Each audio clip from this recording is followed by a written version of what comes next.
Hello, this discussion is actually about something called as care guidelines. It is actually some set of checklist which we have to make sure that we have done it before we are writing or publishing any case reports. First of all, what is a case study or a case report? It is nothing but some short presentation of some interesting cases or any new interventions or any new outcomes we have come across in our daily practice. And this is not exactly a research article. It is just a single case which has been studied detailedly or followed up in our setting, that we are actually publishing it to the people all around the world, so that it will be helpful in gaining the knowledge about this case. And these such case reports, it can be published in national or international journals like BMJ, that is British Medical Journal, or Elsevier. But however, these such international journals have subscriptions to be made, either by authors or by readers.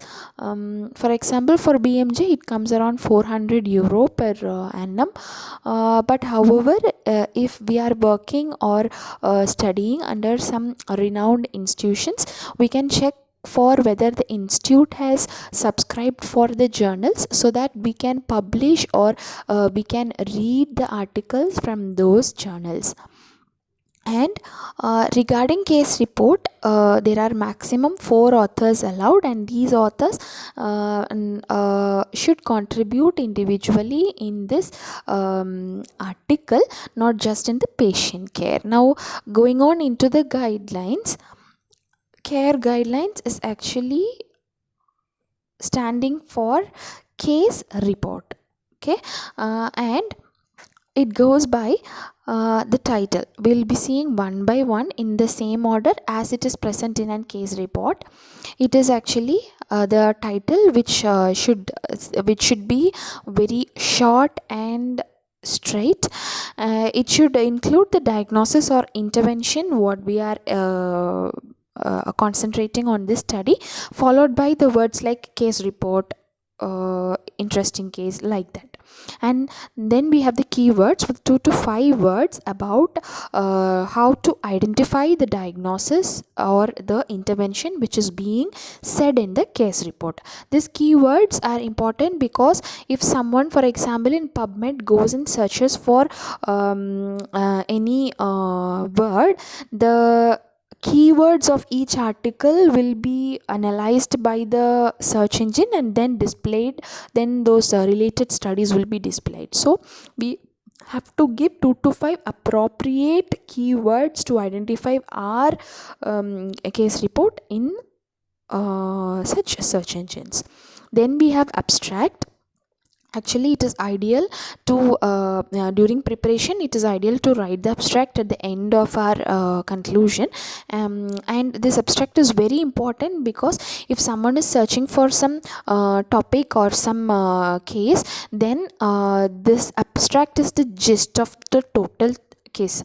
So we have to be very selective and very clever in writing the abstract. This can be structured or unstructured with the some intro about why this study is unique, and in this we can also add some literature references. And this abstract should also concentrate upon the patient's concern, that is for which the patient came, what were the clinical findings, what were our primary diagnosis, investigation, the outcomes of our study, and the conclusion. Conclusion is just like some takeaway message. Okay, and then we have our introduction, which in short it summarizes why this case is done and why this case is unique in that topic. And this can also include some literature references. Then we have the patient information, which is de-identified patient information, like not mentioning the name and place, just telling a 30-year-old male patient, like that. And then we have the primary concerns, symptoms of the patient, and the total history part will be covering up in that.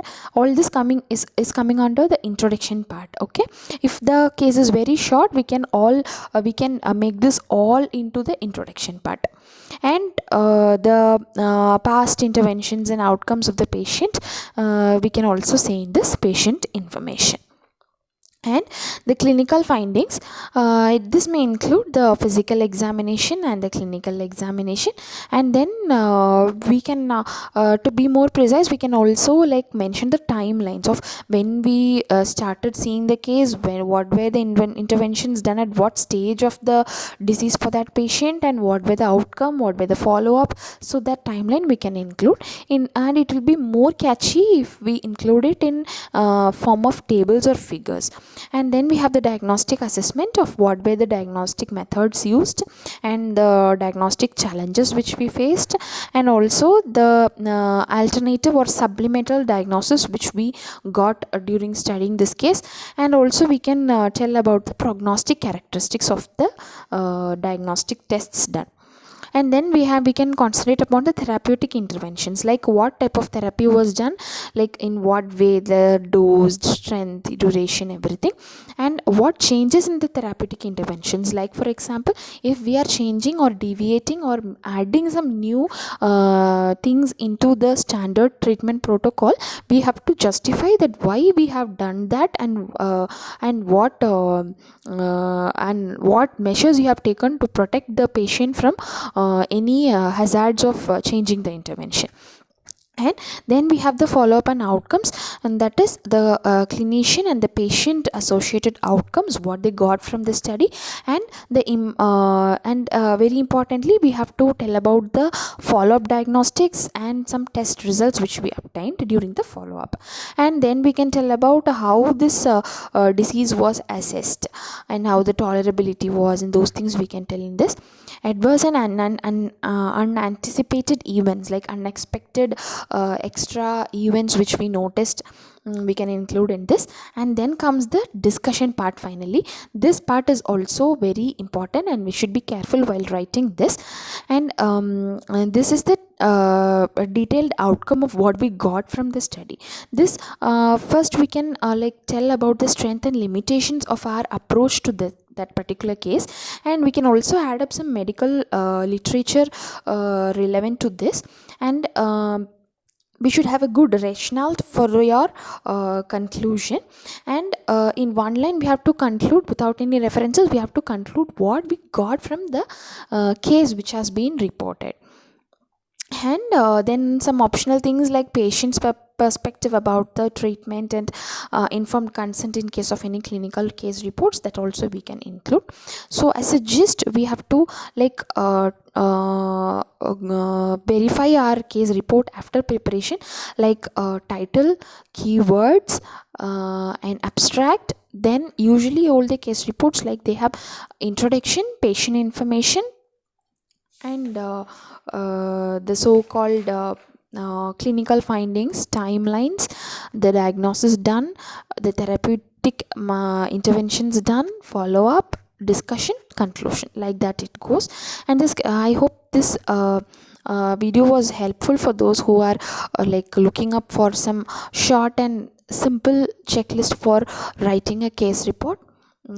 Thank you. Stay tuned for further more discussions.